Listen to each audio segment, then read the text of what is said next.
नमस्कार दोस्तों, आप सबों का स्वागत है मेरे YouTube चैनल रामानंद क्लासेस में। और आज हम जानने वाले हैं वर्ग 10 के भूगोल पाठ्य पुस्तक के पहले चैप्टर संसाधन और विकास। इसमें से सबसे पहले हमको जो जानना होगा वो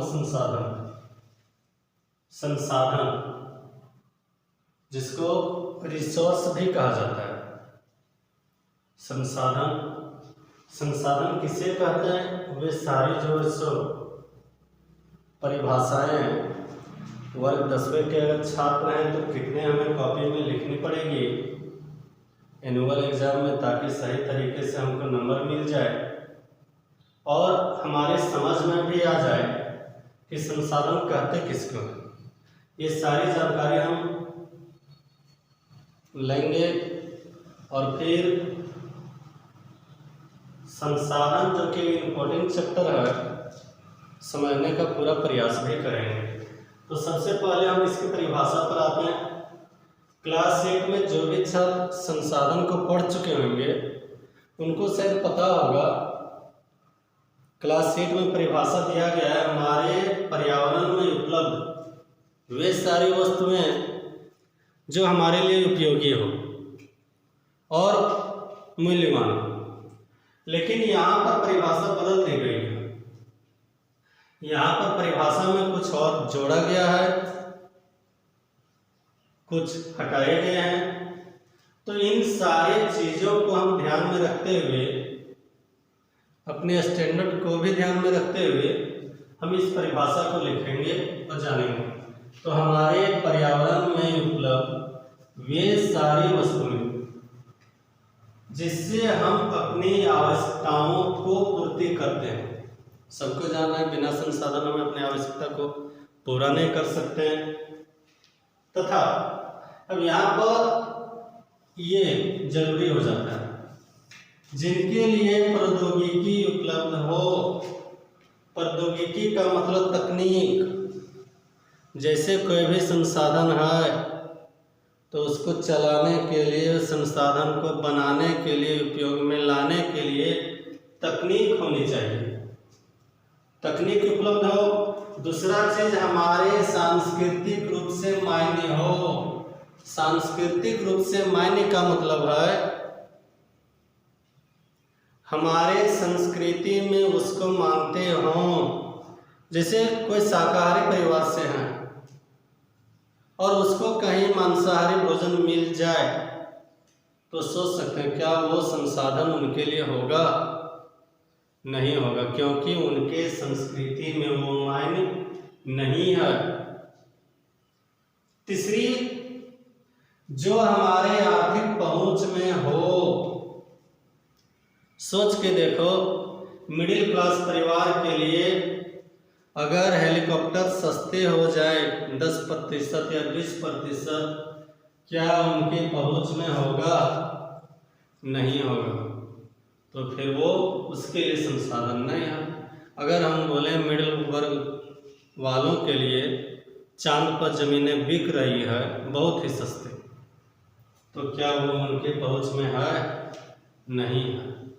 चांद को छोड़ो, अमेरिका में भी जमीन बिक रही बहुत सस्ते, 1000-2000 रुपये कट्ठे के हिसाब से, लेकिन फिर भी वो उनके पहुंच में नहीं, चूँकि आने जाने के बराबर उसका सालाना इनकम होता है। तो हम सारी चीज़ों को देख लिए। अगर हम जो है परीक्षा में लिखने की दृष्टि से इस परिभाषा को देखें तो थोड़ा सा यहाँ पर इस तथा को मिटा देते हैं और यहाँ पर ऐसे लिख लेंगे, हमारे पर्यावरण में उपलब्ध वे सारी वस्तुएं जिससे हम अपनी आवश्यकताओं को पूर्ति करते हैं तथा यहाँ 1 नंबर दे देंगे हम, जिनके लिए प्रौद्योगिकी उपलब्ध हो, जो हमारे सांस्कृतिक रूप से मायने हो। तो इसको 2 नंबर कर लेंगे और इसको 3 नंबर। तीनों अलग अलग पॉइंट बन गया। आप चाहें तो इसमें स्टार लगा के भी जो है पॉइंट को लिख सकते हैं, नोट कर सकते हैं। और अगर ये 3 पॉइंट अगर हम जो है लिख रहे हैं तो शायद बेहतर नंबर मिलेगा। अब इसका हम एग्जाम्पल लिखेंगे। जैसे में हम चौक से लिख रहे हैं तो चौक भी होगा, श्याम पर स्कूल। सिर्फ यही सब चीज़ें ही ना होंगी, और भी बहुत सारी चीज़ें होंगी। घर हो गया, गाड़ियाँ हो गई, किताबें हो गया। अगर सीधा हम समझें तो प्रकृति में जितने भी पदार्थ हैं वे सारे के सारे संसाधन ही हैं।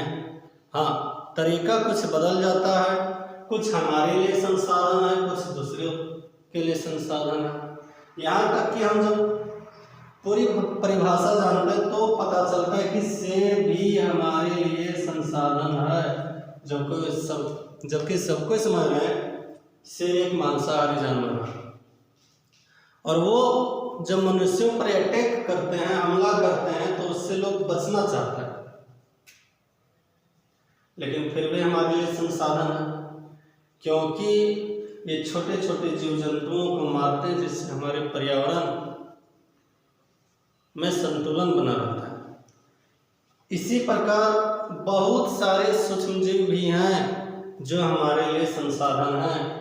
आप लोग को पता होगा दही बनने के लिए लैक्टोबैसिलस की जरूरत होती है, एक प्रकार के सूक्ष्म जीव हैं। तो वे सूक्ष्म जीव भी हमारे लिए संसाधन के रूप में हैं। अगर कहीं भी जीव जंतु कोई मर जाते हैं, कोई भी जीव जंतु जब मर जाते हैं तो उससे पर्यावरण में बहुत ज़्यादा दुर्गंध फैलती है। उस दुर्गंध को हटाने के लिए छोटे छोटे कीड़े जो उसमें लग जाते हैं, कहीं ना कहीं वो भी हमारे लिए संसाधन ही होते हैं, क्योंकि अगर वो ना होते तो आज पूरी पृथ्वी पर कह सकते हैं हम अपने आसपास में बहुत सारे जीव जंतुओं के मरे हुए अवशेष को देखते हैं। तो वो अवशेष आज हमारे यहाँ चारों ओर नहीं फैला हुआ है, उसके लिए किसी न किसी तरीके से छोटे जो जीव जंतु हैं, कीड़े मकोड़े कह सकते हैं,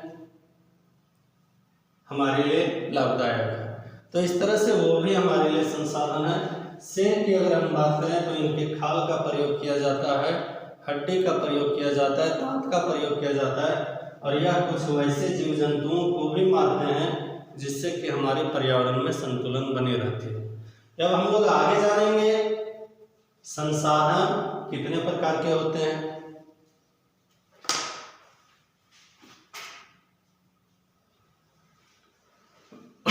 तो संसाधनों के प्रकार, जब हम संसाधन के प्रकार जानेंगे तो उसमें सबसे पहले अलग अलग तरीके से हमको जानना होगा, और उसमें जो सबसे पहला तरीका है वो उत्पत्ति के आधार पर। उत्पत्ति के आधार का मतलब है वो संसाधन कैसे बने हुए हैं, उनका जन्म किस प्रकार से हुआ है, वो हमें किस प्रकार से प्राप्त होते हैं। तो उसमें सबसे पहले होगा जैव संसाधन। जैव संसाधन जिसको हम लोग साधारण भाषा में समझ सकते हैं सजीवों से प्राप्त होने वाले संसाधन। यहाँ हम लिखें वे संसाधन जो हमें जीवमंडल से प्राप्त होते हैं, उसको क्या कहते हैं, जैव संसाधन। जीवमंडल बहुत बड़ी पर्यावरण का एक हिस्सा है, जिसमें अनेक प्रकार के जीव जंतु प्राप्त रहते हैं। अनेक प्रकार के जीव जंतुओं से हमें जो भी संसाधन प्राप्त होती है उसको हम जैव संसाधन कहेंगे। जैसे में खाने के लिए मछलियाँ जैव संसाधन है, अंडे, मांस। अच्छा, इसके लिए सिर्फ जैव संसाधन हम बस इतना में ही नहीं जानेंगे, जैव संसाधन की और भी अगर हम देखें तो ऊन जो हमें भेड़ से प्राप्त होता है वे भी जैव संसाधन ही है, क्योंकि अगर वो जीव ना होती तो शायद हमें ऊन प्राप्त ना होता। उसी प्रकार से अगर हमें लकड़ियाँ मिलती है तो वह भी कहीं ना कहीं जैव संसाधन ही है, क्योंकि लकड़ियाँ जो है पेड़ पौधे से प्राप्त होते हैं। फल जैव संसाधन। उसके बाद है अजैव संसाधन।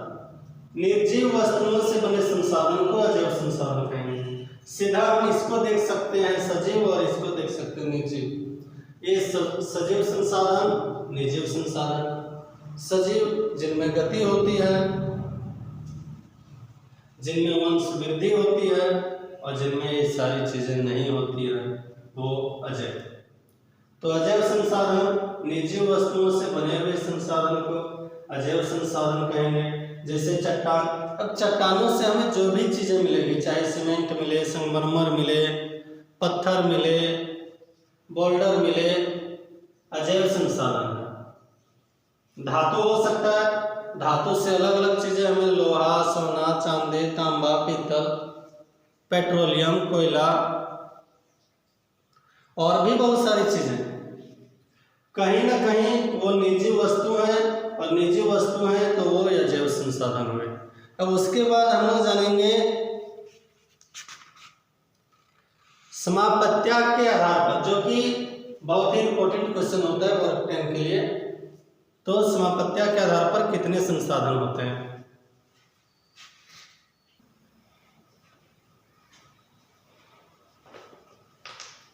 जब हम जानेंगे समापत्तिया के आधार पर। समापत्तिया का मतलब है समाप्त हो जाने के आधार पर। संसाधन के कौन कौन से प्रकार होंगे? तो समापत्तिया के आधार पर संसाधन के दो प्रकार होते हैं, एक नवीकरणीय संसाधन और दूसरा अनवीकरणीय संसाधन। नवीकरणीय संसाधन जो समाप्त नहीं होंगे, या नवीकरणीय संसाधन जो समाप्त हो जाते हैं। वर्ग 10 के लिए अक्सर क्वेश्चन आ ही जाती है 3 से 4 नंबर के लिए। नवीकरणीय संसाधन और यह नवीकरणीय संसाधन में अंतर लिखें, अंतर स्पष्ट करें।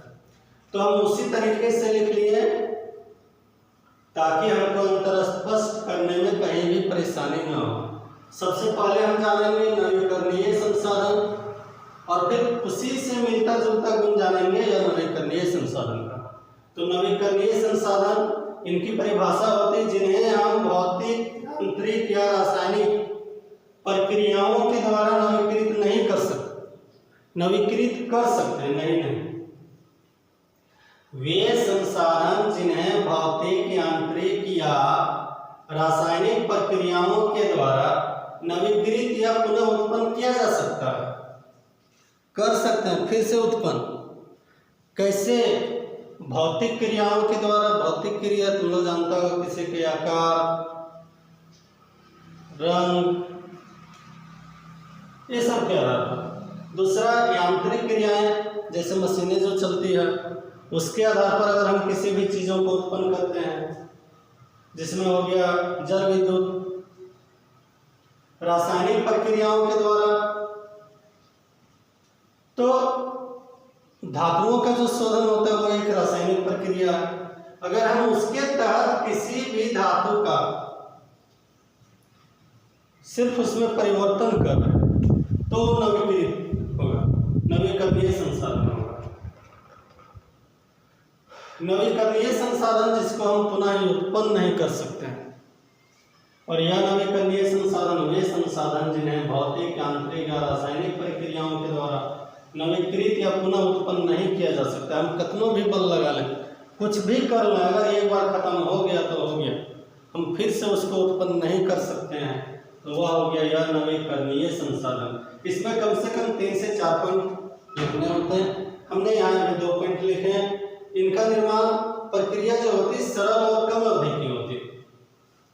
नवीकरणीय संसाधन अगर देखें तो बहुत कम समय में आसान तरीकों से बनाया जा सकता है, फिर उत्पन्न किया जा सकता है। लेकिन यह नवीकरणीय संसाधन जो है, इन संसाधनों की निर्माण प्रक्रिया बहुत लंबी होती है, भूवैज्ञानिक अवधि। इसका मतलब अगर कोयले बनने हैं तो उसको सबसे पहले जमीन के अंदर दबना होगा, ताप और दाब के लंबे समय अवधि में वो बन पाएंगे। पेट्रोलियम अगर बनना है तो उसके लिए भी प्रक्रिया है। लोहा, सोना, चांदी, तांबा, पीतल, कुछ भी बनना है तो उनके लिए बहुत लंबी प्रक्रिया चलेगी, लाखों साल, करोड़ों साल हो सकता है। इसमें ऐसा भी लिख सकते हैं इनकी निर्माण प्रक्रिया लाखों करोड़ों वर्ष की होती है और इनकी जो निर्माण प्रक्रिया होती है वो कम अवधि की होती है। कम अवधि का मतलब कह सकते हैं थोड़ी सी कम समय, 2-4 दिन, 2-4 महीने, 2-4 वर्ष में जिसको हम पूरा कर सकते हैं। इसमें क्या है, हम कितना भी प्रयोग कर लें खत्म होने वाला नहीं है। इसकी भंडार जो होते हैं वो सीमित होते हैं। चलिए आगे जानते हैं फिर।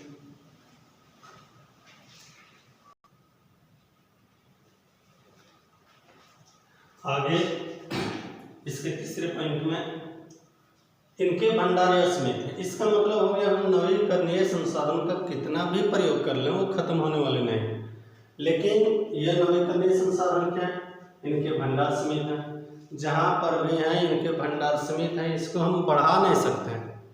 जैसे कोयला, कोयले के भंडार क्या है, सीमित है, हम उसको बढ़ा नहीं सकते। और कोयला को कोयले की खान से निकालते निकालते निकालते निकालते कहीं ना कहीं उनके भंडार खत्म हो जाएंगे।